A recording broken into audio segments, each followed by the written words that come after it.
जय माता दी। शुक्रवार संतोषी माता व्रत कथा।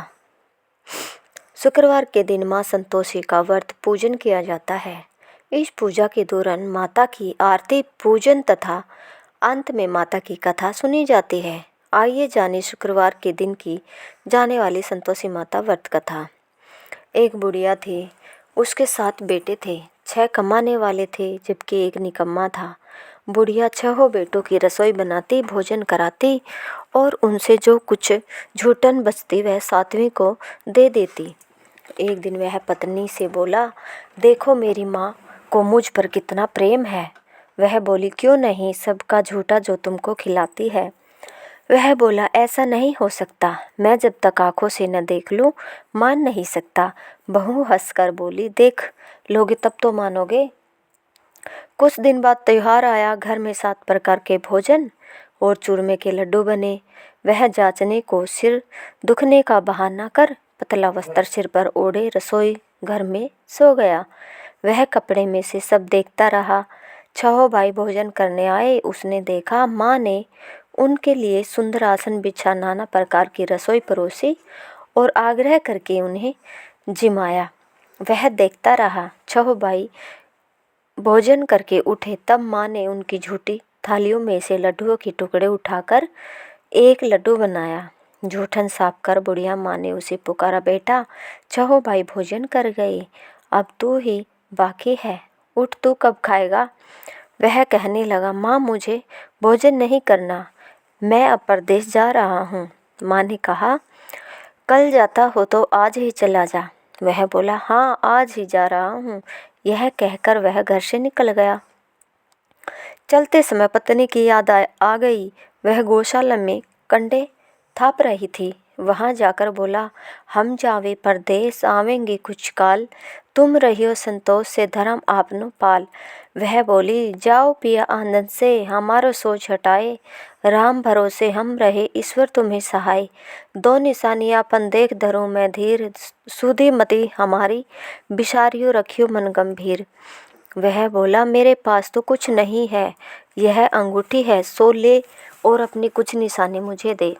वह बोली, मेरे पास क्या है, यह गोबर भरा हाथ है। यह कहकर उसकी पीठ पर गोबर के हाथ की थाप मार दी।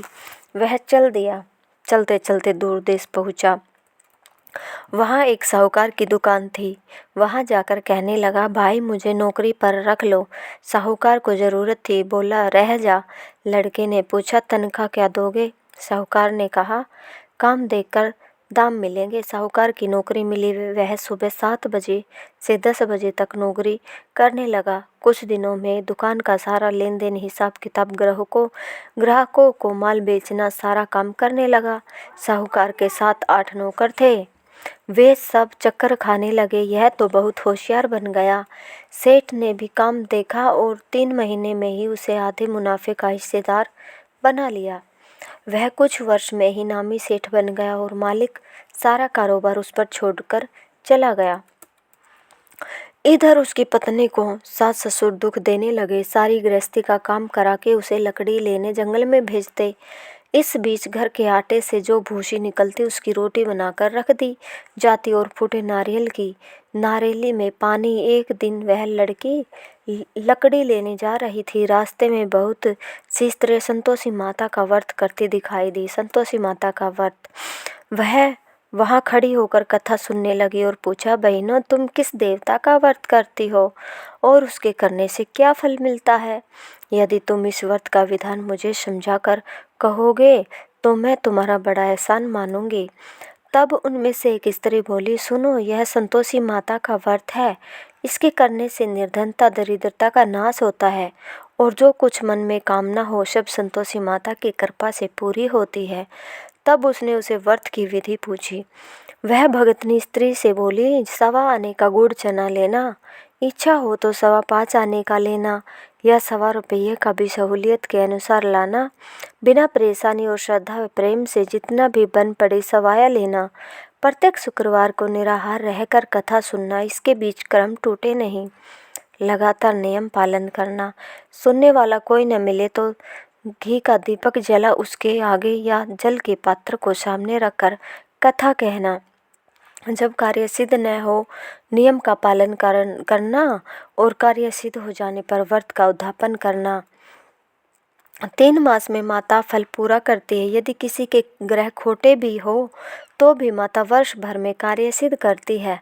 फल सिद्ध होने पर उद्यापन करना चाहिए, बीच में नहीं। उद्यापन में 2.5 सेर आटे का खाजा तथा इसी परिणाम से खीर तथा चने का साग करना। 8 लड़कों को भोजन कराना, जहाँ तक मिले देवर जेठ भाई बंधु के हो, न मिले तो रिश्तेदारों और पास पड़ोसियों को बुलाना, उन्हें भोजन करा यथा दक्षिणा दे। माता का नियम पूरा करना। उस दिन घर में खटाई न खाना। यह सुन बुढ़िया के लड़के की बहू चल दी। रास्ते में लकड़ी के बोझ को बेच दिया और उन पैसों से गुड़ चना ले माता के व्रत की तैयारी कर आगे चली और सामने मंदिर देखकर पूछने लगी, यह मंदिर किसका है? सब कहने लगे, संतोषी माता का मंदिर है।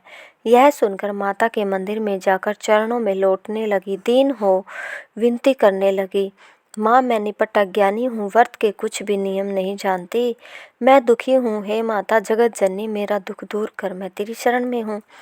माता को दया आई। एक शुक्रवार बीता कि दूसरे को उसके पति का पत्र आया और तीसरे शुक्रवार को उसका भेजा हुआ पैसा पहुंचा। यह देखकर जेठ जेठानी मुंह सिकोड़ने लगे। लड़के ताने देने लगे, काकी के पास पत्थर आने लगे, रुपया आने लगा, अब तो काकी की खातिर बढ़ेगी। बेचारी सरलता से कहती, भैया कागज आवे रुपया आवे, हम सब के लिए अच्छा है। ऐसा कहकर आंखों में आंसू भरकर संतोषी माता के मंदिर में आ मातेश्वरी के चरणों में गिरकर रोने लगी। माँ मैंने तुमसे पैसा कब मांगा है? मुझे पैसे से क्या काम है? मुझे तो अपने सुहाग से काम है। मैं तो अपने स्वामी के दर्शन मांगती हूँ। तब माता ने प्रसन्न होकर कहा, जा बेटी तेरा स्वामी आएगा। यह सुनकर खुशी से बावली होकर घर में जा काम करने लगी। अब संतोषी माँ विचार करने लगी, इस भोली पुत्री को मैंने कह तो दिया कि तेरा पति आएगा, लेकिन कैसे? वह तो इसे सौपन में भी याद नहीं करता है। उसे याद दिलाने को मुझे ही जाना पड़ेगा। इस तरह माता जी उस बुढ़िया के बेटे के पास जा सौपन में प्रकट होकर कहने लगी, साहूकार के बेटे सो रहा है या जाग रहा है? वह कहने लगा, माता न तो सोता हूँ न जागता हूँ, कहो क्या आज्ञा है? माँ कहने लगी, तेरे घर बाहर कुछ है कि नहीं? वह बोला, मेरे पास सब कुछ है माँ, बाप और बहू है, क्या कमी है? माँ बोली, भोले पुत्र तेरी बहू घोर कष्ट उठा रही है, तेरे माँ बाप उसे परेशानी दे रहे हैं, वह तेरे लिए तरस रही है, तू उसकी सुध ले। वह बोला, हाँ माता जी यह तो मालूम है, परंतु जाऊं तो कैसे? परदेश की बात है, लेन देन का कोई हिसाब नहीं है, कोई जाने का रास्ता नजर नहीं आता, कैसे चला जाऊं? माँ कहने लगी, मेरी बात मान, सवेरे सवेरे नहा धोकर संतोषी माता का नाम ले, घी का दीपक जला, दंडवत कर दुकान पर जा बैठ। देखते ही देखते सारा लेन देन चुक जाएगा, जमा का माल बिक जाएगा, सांझ होते होते धन का भारी ढेर लग जाएगा।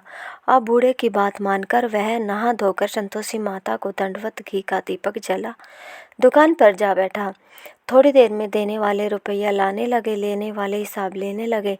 कोठे में भरे सामान के खरीदार नगद दाम दे सौदा करने लगे।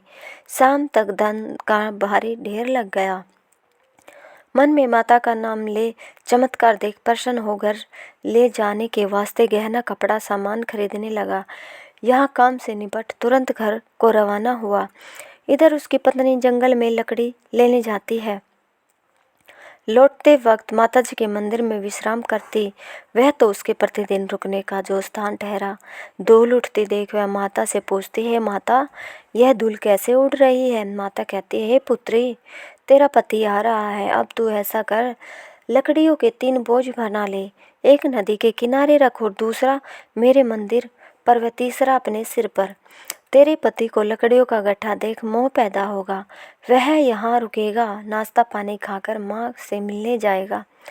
तब तू लकड़ियों का बोझ उठाकर जाना और चौक में गट्ठा डालकर जोर से आवाज़ लगाना, लो सासू जी लकड़ियों का गट्ठा लो, भूसे की रोटी दो, नारियल के खोपड़े में पानी दो, आज मेहमान कौन आया है? माता जी से बहुत अच्छा कहकर वह प्रसन्न मन से लकड़ियों के 3 गट्ठा बनाई, एक नदी किनारे पर और एक माता जी के मंदिर पर रखा। इतने में मुसाफिर आ पहुँचा। सूखी लकड़ी देख उसकी इच्छा उत्पन्न हुई कि हम यहीं पर विश्राम करें और भोजन बनाकर खा पीकर गांव जाए। इसी तरह रुककर भोजन बना, विश्राम करके गांव को गया। सबसे प्रेम से मिला। उसी समय सिर पर लकड़ी का गट्ठर लिए वह उतावली सी आती है। लकड़ियों का भारी बोझ आंगन में डालकर जोर से 3 आवाज़ देती है। लो सासू जी, लकड़ियों का गट्ठा लो, भूसी की रोटी दो, आज मेहमान कौन आया है। यह सुनकर उसकी सास बाहर आकर अपने दिए हुए कष्टों को भुलाने हेतु कहती है, बहू ऐसा क्यों कहती है, तेरा मालिक ही तो आया है। आ बैठ, मीठा भात खा, भोजन कर, कपड़े गहने पहन। उसकी आवाज़ सुन उसका पति बाहर आता है। अंगूठी देखकर व्याकुल हो जाता है। माँ से पूछता है, माँ यह कौन है। माँ बोली, बेटा यह तेरी बहू है। जब से तू गया है तब से सारे गांव में भटकती फिरती है। घर का काम काज कुछ करती नहीं, 4 पहर आकर खा जाती है। वह बोला, ठीक है माँ, मैंने इसे भी देखा और तुम्हें भी। अब दूसरे घर की ताली दो, उसमें रहूँगा। माँ बोली, ठीक है, जैसी तेरी मर्जी। तब वह दूसरे मकान की तीसरे मंजिला पर कमरा खोल सारा सामान जमाए। एक दिन में राजा के महल जैसा ठाट बाट बन गया। अब क्या था, बहू सुख भोगने लगी। इतने में शुक्रवार आया। शुक्रवार व्रत के उद्यापन में हुई भूल क्या खटाई का इस्तेमाल। उसने पति से कहा, मुझे संतोषी माता के व्रत का उद्यापन करना है। पति बोला, खुशी से कर लो। वह उद्यापन की तैयारी करने लगी। जिठानी के लड़कों को भोजन करने के लिए कहने गए। उन्होंने मंजूर किया, परंतु पीछे से जेठानी ने अपने बच्चों को सिखाया, देखो भोजन के समय खटाई मांगना, जिससे उसका उद्यापन पूरा न हो। लड़के जीमने आए, खीर खाना पेट भर कर खाया, परंतु बाद में खाते ही कहने लगे, हमें खटाई दो, खीर खाना हमको नहीं भाता, देखकर अरुचि होती है। यह कहने लगी, भाई खटाई किसी को नहीं दी जाएगी, यह तो संतोषी माता का प्रसाद है। लड़के उठ खड़े हुए बोले, पैसा लाओ। भोली बहू कुछ जानती नहीं थी, उन्हें पैसे दे दिए। लड़के उसी समय हट करके इमली खटाई ले खाने लगे। यह देखकर बहू पर माता जी ने कोप किया। राजा के दूत उसके पति को पकड़ कर ले गए। जेठ जेठानी मन माने वचन कहने लगे, लूट लूट कर धन इकट्ठा कर लाया है, अब सब मालूम पड़ जाएगा, जब जेल की मार खाएगा। बहू से यह सहन नहीं हुआ। रोती हुई माता जी के मंदिर गई। कहने लगी, हे माता, तुमने क्या किया। हंसाकर अब भक्तों को रुलाने लगी। माता बोली, बेटी तूने उद्यापन करके मेरा व्रत भंग किया है। वह कहने लगी, माता मैंने कुछ अपराध किया है, मैंने तो भूल से लड़कों को पैसे दे दिए थे, मुझे क्षमा करो, मैं फिर तुम्हारा उद्यापन करूँगी। माँ बोली, अब भूल मत करना। वह कहती है, अब भूल नहीं होगी। अब बता लाओ वे कैसे आवेंगे। माँ बोली, जा पुत्री, तेरा पति तुझे रास्ते में आता मिलेगा। वह निकली, राह में पति आता मिला। वह पूछी, कहाँ गए थे। वह कहने लगा, इतना धन जो कमाया है उसका टैक्स राजा ने मांगा था, वह भरने गया था। वह प्रसन्न हो बोली, भला हुआ, अब घर को चलो। कुछ दिन बाद फिर शुक्रवार आया। वह बोली, मुझे फिर माता का उद्यापन करना। पति ने कहा, करो बहू। फिर जेठ के लड़कों को भोजन को कहने गई। जेठानी ने 1-2 बातें सुनाई और सब लड़कों को सिखाने लगी, तुम सब लोग पहले की तरह खटाई मांगना। लड़के भोजन से पहले कहने लगे, हमें खीर नहीं खानी, हमारा जी बिगड़ता है, कुछ खटाई खाने को दो। वह बोली, खटाई किसी को नहीं मिलेगी, आना हो तो आओ। वह ब्राह्मण के लड़के लाकर भोजन कराने लगी। यथाशक्ति दक्षिणा की जगह एक फल उन्हें दिया। संतोषी माता प्रसन्न हुई। संतोषी माता का फल, माता की कृपा होते ही 9वें मास में उनके चंद्रमा के समान सुंदर पुत्र प्राप्त हुआ। पुत्र को पाकर प्रतिदिन माता जी के मंदिर को जाने लगी। माँ ने सोचा, यह रोज आती है, आज क्यों ना मैं इसके घर चलूं। यह विचार कर माता ने भयानक रूप बनाया। गुड़ चने से सना मुख, ऊपर सूंड के समान होठ, उस पर मक्खियाँ भिन भिन कर रही थी। दहली पर पैर रखते ही उसकी सास चिल्लाई, देखो रे, कोई चुड़ैल डाकिनी चली आ रही है, लड़कों इसे भगाओ नहीं तो किसी को खा जाएगी। लड़के भगाने लगे, चिल्लाकर खिड़की बंद करने लगे। बहू रोशनदान से देख रही थी। प्रसन्नता से पगली बंद चिल्लाने लगी, आज मेरी माता जी मेरे घर आई है, वह बच्चे को दूध पिलाने से हटाती है। इतने में सास का क्रोध फट पड़ा। वह बोली, क्या उतावली हुई है, बच्चे को पटक दिया। इतने में माँ के प्रताप से लड़के ही लड़के नजर आने लगे। वह बोली, माँ मैं जिसका व्रत करती हूँ यह संतोषी माता है।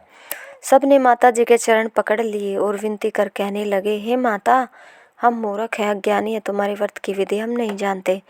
व्रत भंग कर हमने बड़ा अपराध किया है। जग माता, आप हमारा अपराध क्षमा करो। इस प्रकार माता प्रसन्न हुई। बहू को प्रसन्न हो, जैसा फल दिया वैसा माता सबको दे, और जो पढ़े उसका मनोरथ पूर्ण हो। संतोषी माता की जय।